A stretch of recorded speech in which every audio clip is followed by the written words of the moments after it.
नमस्कार दोस्तों। पीसीएसएम के करेंट अफेयर्स के इस महत्वपूर्ण सेशन में आप सभी का बहुत बहुत स्वागत है। आज हम लोग अगस्त माह के टॉप प्रश्नों को करने वाले हैं जो हमारी परीक्षाओं के दृष्टिकोण से काफ़ी महत्वपूर्ण होने वाले हैं, इसलिए वीडियो को अंत तक देखा कीजिएगा। यदि आप लोग चैनल पर नए हैं तो चैनल को सब्सक्राइब कर लीजिए और बेल आइकन को प्रेस कर लीजिए ताकि जब भी क्लास हो तो उसका नोटिफिकेशन आपको प्राप्त होता रहे। इसके साथ ही आप वीडियो को शेयर भी कर दीजिए। इसके साथ ही अगर आपको पीडीएफ चाहिए तो thenewsite.com से पीडीएफ आप डाउनलोड कर सकते हैं। वहाँ से आपको फ्री में पीडीएफ उपलब्ध हो जाएंगे जो आपकी रिवीजन करने में और भी सहायता होगी। तो चलिए आज हम लोग सेट नंबर 1 को करते हैं। सेट नंबर 1 के पहले प्रश्न को देख लेते हैं कि क्या कह रहा है।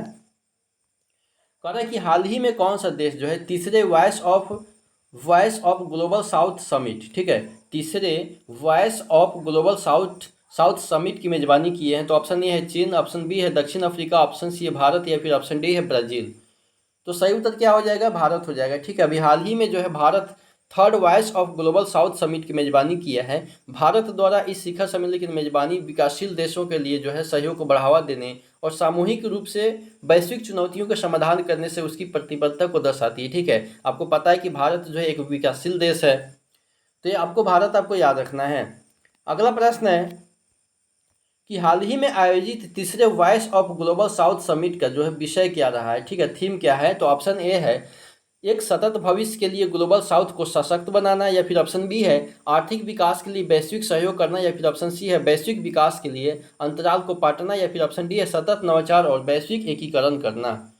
तो सही उत्तर क्या हो जाएगा हमारा? सही उत्तर ए हो जाएगा, एक सतत भविष्य के लिए ग्लोबल साउथ को सशक्त बनाना हो जाएगा। ठीक है, इस बार जो भारत में आयोजित जो हुआ है तीसरे voice of global south summit का विषय जो है एक सतत भविष्य के लिए ग्लोबल साउथ को सशक्त बनाना, ये इस बार का थीम रहा है। ठीक है, तो ये आपको याद रखना है।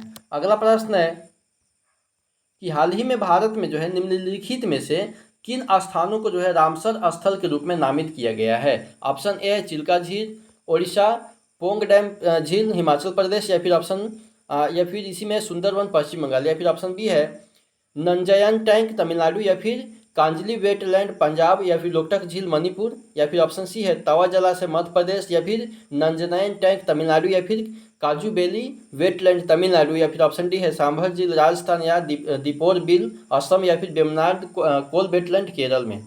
तो सही उत्तर क्या हो जाएगा हमारा? सही उत्तर हो जाएगा तवा जलाशय मध्य प्रदेश और नंजनयन टैंक तमिलनाडु और काजू बेलू वेटलैंड तमिलनाडु हो जाएगा। ठीक है, जिनको अभी हाल ही में रामसर स्थल के रूप में नामित किया गया है। ठीक है, ये हाल ही में जो है भारत में जो 3 अभी जलाशय हैं, हाल ही में जो भारत में 3 अतिरिक्त स्थान को जो है रामसर स्थल के रूप में नामित किया गया है, जो रामसर कन्वेंशन के तहत जो है अंतर्राष्ट्रीय महत्व के वेटलैंड है।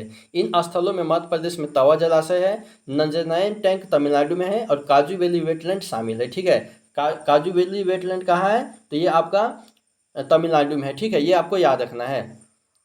अगला प्रश्न है कि हाल ही में लाल किले पर, ठीक है, लाल किले पर जो है 11वीं बार राष्ट्रीय ध्वज फहराने वाले भारत के तीसरे प्रधानमंत्री कौन बन गए हैं। ठीक है, कितनी बार? तो 11वीं बार। ऑप्शन ए है जवाहरलाल नेहरू, ऑप्शन बी है इंदिरा गांधी, या फिर ऑप्शन सी है नरेंद्र मोदी, या फिर ऑप्शन डी है अटल बिहारी वाजपेयी।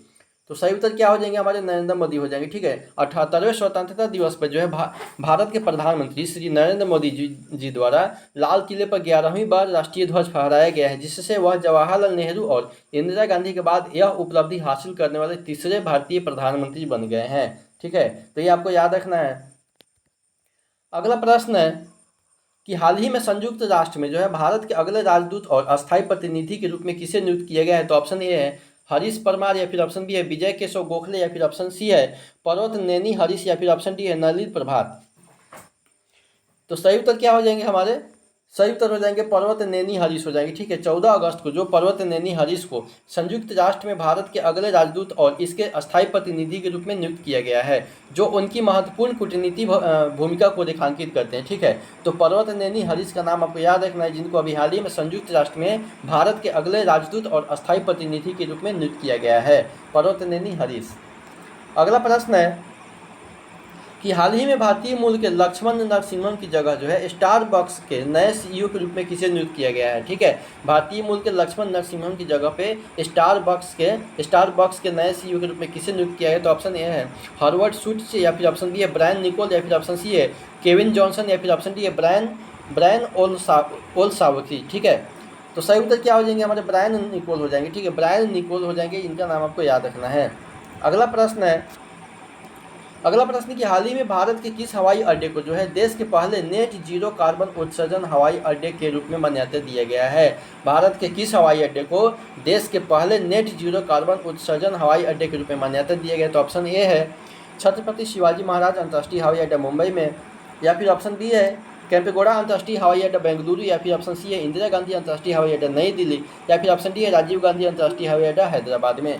तो सही उत्तर क्या हो जाएंगे हमारे, इंदिरा गांधी अंतर्राष्ट्रीय हवाई अड्डा नई दिल्ली हो जाएगी, ठीक है। अभी हाल ही में जो है दिल्ली के इंदिरा गांधी अंतर्राष्ट्रीय हवाई अड्डे को जो एयरपोर्ट को जो है काउंसिल इंटरनेशनल के एयरपोर्ट कार्बन प्रत्यायन कार्यक्रम के तहत जो है भारत के पहले नेट जीरो कार्बन उत्सर्जन हवाई अड्डे के रूप में स्वीकार किया गया है। तो इंदिरा गांधी अंतर्राष्ट्रीय हवाई अड्डा आपको याद रखना है।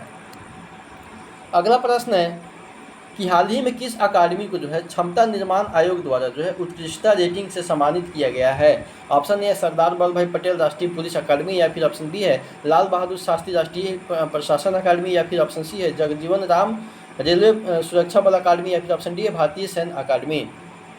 तो सही उत्तर क्या हो जाएंगे हमारे, जगजीवन राम रेलवे सुरक्षा बल अकादमी हो जाएंगे, ठीक है। लखनऊ में जो है जगजीवन राम रेलवे सुरक्षा बल अकादमी को जो है क्षमता निर्माण आयोग से उत्कृष्टता रेटिंग प्राप्त हुई है, जो सुरक्षा क्षेत्र में क्षमता निर्माण में इसकी महत्वपूर्ण योगदान को दर्शाती है।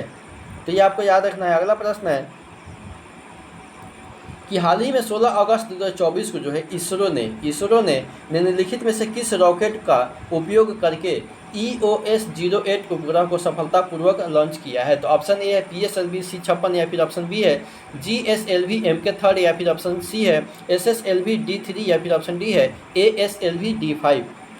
तो सही उत्तर क्या हो जाएंगे हमारे, SSLV D3 हो जाएंगे, ठीक है। अभी हाल ही में जो है इसरो ने 16 अगस्त को SSLV D3 रॉकेट का उपयोग करके पृथ्वी अवलोकन उपग्रह 8, ठीक है, पृथ्वी अवलोकन उपग्रह 8 यानी कि EOS earth observation satellite 08 launch किया है, जो इसरो द्वारा विकसित सबसे छोटा रॉकेट है। प्रक्षेपण केंद्र जो है श्रीहरिकोटा के सतीश धवन अंतरिक्ष केंद्र से हुआ है। तो SSLV D3 आपको याद रखना है। अगला प्रश्न है कि हाल ही में 16 अगस्त 2024 को घोषित जो है 17वें राष्ट्रीय फिल्म पुरस्कार 2024 में किस फिल्म को सर्वश्रेष्ठ हिंदी फिल्म का पुरस्कार दिया गया है? ठीक है, तो नेशनल पुरस्कार पे एक स्पेशल वीडियो बनाया है, यदि आप लोग उन वीडियो को नहीं देखें तो देख लीजिए, वहाँ पे सभी प्रश्नों को कवर करने का प्रयास किए हैं।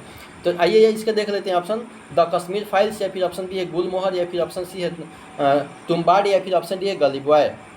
तो सही उत्तर क्या हो जाएंगे हमारे, सही उत्तर हो जाएंगे गुलमोहर हो जाएंगे, ठीक है। मनोज बाजपेयी और शर्मिला टैगोर अभिनीत गुलमोहर को जो है 17वें राष्ट्रीय फिल्म पुरस्कारों में सर्वश्रेष्ठ हिंदी फिल्म के रूप में चुना गया है। फिल्म को इसकी सम्मोहक कथा और अभिनय के लिए पहचाना गया है, ठीक है। ये तो रहा आपका सर्वश्रेष्ठ हिंदी फिल्म का पुरस्कार गुलमोहर को दिया गया है। आपको कमेंट बॉक्स में बताना है कि इस बार जो 17वें राष्ट्रीय फिल्म फेयर पुरस्कार हुआ है उसमें सर्वश्रेष्ठ फिल्म को किसको सर्वश्रेष्ठ फिल्म को पुरस्कार दिया गया है, ठीक है। ये आपको कमेंट बॉक्स में बताना है। चलिए अगला प्रश्न देख लेते हैं कि हाल ही में 16 अगस्त 2024 को जो है राजा महावजीरालोंगकोर्न द्वारा, ठीक है, राजा महावजीरालोंगकोर्न द्वारा जो है थाईलैंड के नए प्रधानमंत्री के रूप में किसे चुना गया है और उसका क्या महत्व है? तो ऑप्शन ए है इंगलक सिनावात्रा पहली महिला पीएम, या फिर ऑप्शन बी है पीटा लिमजारा नोरत सबसे कम उम्र की पीएम है, या फिर ऑप्शन सी है प्रयुत चान ओचा पुरुष सैन्य नेता है, या फिर ऑप्शन डी है पैंतोंग तारन सिनावात्रा सबसे कम उम्र की और दूसरी महिला पीएम है, ठीक है। तो सही उत्तर क्या हो जाएंगे हमारे, पैंतोंग तारन सिनावात्रा, ठीक है, पैंतोंग तारन सिनावात्रा सबसे कम उम्र की और दूसरी महिला पीएम बनी है, ठीक है। इनको जो है थाईलैंड के नए प्रधानमंत्री के रूप में चुना गया है। अगला प्रश्न है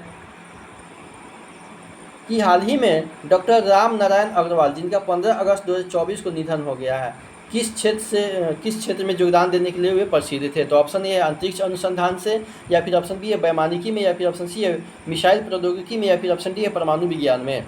तो सही उत्तर क्या हो जाएंगे, मिसाइल प्रौद्योगिकी हो जाएंगे, ठीक है। अग्नि मिसाइल के जनक के रूप में जाने वाले डॉक्टर राम नारायण अग्रवाल, अग्नि मिसाइल के जनक के रूप में जाने वाले डॉक्टर राम नारायण अग्रवाल एक प्रतिष्ठित एयरोस्पेस वैज्ञानिक थे। उन्होंने अग्नि मिसाइल श्रृंखला के विकास सहित भारत की मिसाइल प्रौद्योगिकी में महत्वपूर्ण योगदान दिए थे, ठीक है, जिनका भी हाल ही में निधन हो गया। कब हुआ है? तो 15 अगस्त 2024 को निधन हुआ है, ठीक है। तो इनका नाम आपको याद रखना है। अगला प्रश्न है कि हाल ही में 11 साल की सेवा के बाद जो है भारत की डेविस कप टीम के कोच के रूप में किसने इस्तीफा दे दिया है? तो option A Mahesh Bhupathi, option B है लिएंडर पेस, या फिर ऑप्शन सी है रोहन बोपन्ना, या फिर ऑप्शन डी है जीशान अली। तो सही उत्तर क्या हो जाएंगे हमारे? जीशान अली हो जाएंगे। ठीक है, 11 साल की सेवा के बाद में जो भारत की डेविस कप टीम के कोच के रूप में से इस्तीफा दे दिए, जीशान अली ने इस्तीफा दे दिए हैं। अगला प्रश्न है कि हाल ही में राष्ट्रीय कीट निगरानी प्रणाली, ठीक है, राष्ट्रीय कीट निगरानी प्रणाली का उद्घाटन जो है किस भारतीय मंत्री के द्वारा किया गया है? तो ऑप्शन ए है नितिन गडकरी, ऑप्शन बी है पीयूष गोयल, या फिर ऑप्शन सी है शिवराज सिंह चौहान, या फिर ऑप्शन डी है नरेंद्र सिंह तोमर के द्वारा। तो सही उत्तर क्या हो जाएंगे हमारे? शिवराज सिंह चौहान के द्वारा हो जाएंगे। ठीक है, जिनके द्वारा शिवराज सिंह चौहान के द्वारा भी हाल ही में राष्ट्रीय कीट निगरानी प्रणाली का उद्घाटन किया गया है। इनका नाम आपको याद रखना है। ये कौन सा मंत्रालय से संबंधित है? तो केंद्रीय कृषि एवं किसान कल्याण मंत्री कौन है? शिवराज सिंह चौहान।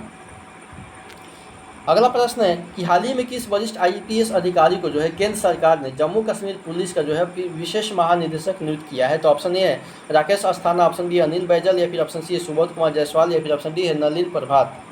तो सही उत्तर क्या हो जाएंगे हमारे? नलिन प्रभात हो जाएंगे। ठीक है, वरिष्ठ आईपीएस अधिकारी नलिन प्रभात को जम्मू कश्मीर पुलिस का विशेष महानिदेशक नियुक्त किया गया है और उनकी नियुक्ति क्षेत्र में सुरक्षा ढांचे को बढ़ाने में प्रयासों का हिस्सा रहा है। ठीक है, अगला प्रश्न है कि हाल ही में जो 17वें राष्ट्रीय फिल्म पुरस्कार 2024 में सर्वश्रेष्ठ फीचर फिल्म का पुरस्कार किसे दिया गया है? तो ऑप्शन ए है अट्टम, ऑप्शन बी है अट्टम, या फिर ऑप्शन सी है गुजराती, या फिर ऑप्शन डी है पठान। दोनों ऑप्शन एक ही हो गया है, कोई बात नहीं। तो सही उत्तर क्या हो जाएंगे हमारे? अट्टम हो जाएंगे। ठीक है, अट्टम फिल्म को जो है सर्वश्रेष्ठ फीचर फिल्म का पुरस्कार दिया गया है, ये आपको याद रखना है। अगला प्रश्न है कि हाल ही में 17वें राष्ट्रीय फिल्म पुरस्कार 2024 में जो सर्वश्रेष्ठ गैरी फीचर फिल्म का पुरस्कार किसे दिया गया? गैर फीचर फिल्म का पुरस्कार किसे दिया गया है? ऑप्शन ए है गुजरात द लॉस्ट सिटी, या फिर ऑप्शन बी है आयना मिरर, या फिर ऑप्शन सी है द कॉस्मिशंस, या फिर ऑप्शन डी है पृथ्वी। तो सही उत्तर क्या हो जाएंगे हमारे? आयना मिरर हो जाएंगे। ठीक है, तो वर्ष 2022 के लिए 17वें राष्ट्रीय फिल्म पुरस्कार आयना मिरर को सर्वश्रेष्ठ गैर फीचर फिल्म का पुरस्कार दिया गया है। आयना मिरर आपको याद रखना है। अगला प्रश्न कि हाल ही में लखनऊ में जो है एसीपी इंडिया चैप्टर के 9वें वार्षिक सम्मेलन के दौरान अमेरिकन कॉलेज ऑफ फिजिशियन द्वारा प्रतिष्ठित मार्गदर्शक पुरस्कार से किसे सम्मानित किया गया? तो ऑप्शन ए है डॉक्टर रणदीप गुलेरिया, या फिर ऑप्शन बी है डॉक्टर हर्षवर्धन, या फिर ऑप्शन सी है डॉक्टर सौम्या स्वामीनाथन, या फिर ऑप्शन डी है डॉक्टर जितेंद्र सिंह। तो सही उत्तर क्या हो जाएंगे हमारे? डॉक्टर जितेंद्र सिंह हो जाएंगे। ठीक है, केंद्रीय विज्ञान और प्रौद्योगिकी मंत्री डॉक्टर जितेंद्र सिंह को अमेरिकन कॉलेज ऑफ फिजिक्स द्वारा प्रतिष्ठित मार्गदर्शक पुरस्कार से सम्मानित किया गया है। ठीक है, तो केंद्रीय विज्ञान और प्रौद्योगिकी मंत्री कौन है? डॉक्टर जितेंद्र सिंह है, ये आपको याद रखना है।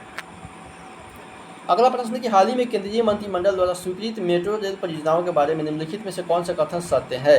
तो ऑप्शन ए है 3 नई मेट्रो रेल परियोजनाओं और 2 नए हवाई अड्डों को मंजूरी दिया गया है, या फिर ऑप्शन बी है 3 हवाई अड्डों के साथ केवल 2 नई मेट्रो रेल परियोजनाओं को मंजूरी दिया गया है, या फिर ऑप्शन सी है 4 नई मेट्रो रेल परियोजनाओं को मंजूरी दिए गए हैं लेकिन कोई नया हवाई अड्डे की मंजूरी नहीं दिया गया है, या फिर ऑप्शन डी है कि कोई मेट्रो रेल परियोजना स्वीकृत नहीं किया गया है, केवल नए हवाई अड्डों को मंजूरी दिया गया है। तो सही उत्तर क्या हो जाएंगे हमारे?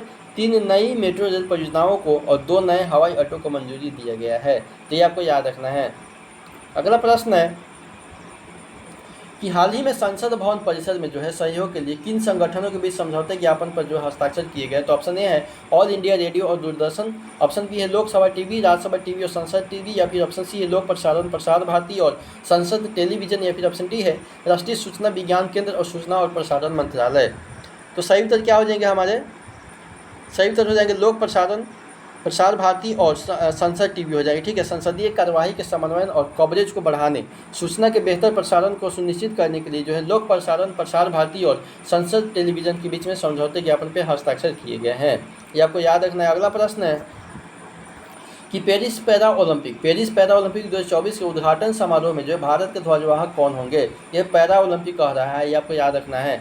ऑप्शन ए मरियप्पन थंगावेलु और देवेंद्र झाझड़िया, या फिर ऑप्शन बी है दीपा मलिक और मनीष नरवाल, या फिर ऑप्शन सी है सुमित अंतिल और भाग्यश्री जाधव, या फिर ऑप्शन डी है वरुण सिंह भाटी और सकीना खातून। तो सही उत्तर क्या हो जाएंगे हमारे? सुमित अंतिल और भाग्यश्री जाधव हो जाएंगे। ठीक है, अभी हाल ही में जो पेरिस पैरा ओलंपिक 2024 जहाँ पे ओलंपिक होता है वहीं पे पैरा ओलंपिक भी होता है। ठीक है, तो पेरिस पैरा ओलंपिक 2024 के उद्घाटन समारोह में जो है सुमित अंतिल और भाग्यश्री जाधव ये भारत के ध्वजवाहक होंगे, इनका नाम आपको याद रखना है। अगला प्रश्न है कि हाल ही में रक्षा मंत्री राजनाथ सिंह ने जो है चेन्नई में किस प्रमुख नेता की जन्म शताब्दी पर एक स्मारक सिक्का जारी किए हैं? तो option A Jawaharlal Nehru, option B है B Bhimrao Ambedkar, option C है एम करुणानिधि या फिर ऑप्शन डी है सरदार वल्लभ भाई पटेल। तो सही उत्तर क्या हो जाएंगे हमारे एम करुणानिधि हो जाएंगे। ठीक है, रक्षा मंत्री राजनाथ सिंह ने तमिलनाडु की राजनीति में एक प्रमुख व्यक्ति एम करुणानिधि की जन्म शताब्दी पर जो है उनकी विरासत और योगदान का जश्न मनाते हुए एक स्मारक सिक्का जारी किए हैं। तो किनके द्वारा जारी किया गया है? तो राजनाथ सिंह के द्वारा जारी किया गया है। किसके सम्मान में? तो एम करुणानिधि के सम्मान में। अगला प्रश्न देखिए, हाल ही में रक्षाबंधन की पूर्व संध्या पर झारखंड के मुख्यमंत्री हेमंत सोरेन ने कौन सी योजना को शुरू किया है? तो ऑप्शन ए है मुख्यमंत्री सुकन्या योजना, ऑप्शन बी है मुख्यमंत्री अन्नपूर्णा योजना या फिर ऑप्शन सी है मुख्यमंत्री महिला सम्मान योजना या फिर ऑप्शन डी है मुख्यमंत्री मैया सम्मान योजना। तो सही उत्तर क्या हो जाएंगे हमारे मुख्यमंत्री मैया सम्मान योजना हो जाएंगे। ठीक है, जो रक्षाबंधन की पूर्व संध्या पर झारखंड के मुख्यमंत्री हेमंत सोरेन जो इनके द्वारा ये योजना शुरू किया गया है, मुख्यमंत्री मैया सम्मान योजना शुरू किया गया है। ये आपको याद रखना है, जो महिलाओं के सम्मान से जुड़ा हुआ है और उनके सशक्तिकरण पर ध्यान केंद्रित किया गया है। अगला प्रश्न है कि हाल ही में 20 अगस्त को जो है भारत और जापान के बीच में जो है तीसरी बैठक कहाँ आयोजित किया गया है? भारत और जापान के बीच में हाल ही में तीसरी बैठक का आयोजन कहाँ किया गया है? तो ऑप्शन ए है टोक्यो, ऑप्शन बी है मुंबई, ऑप्शन सी है नई दिल्ली या फिर ऑप्शन डी है टोक्यो। तो क्योटो है ऑप्शन।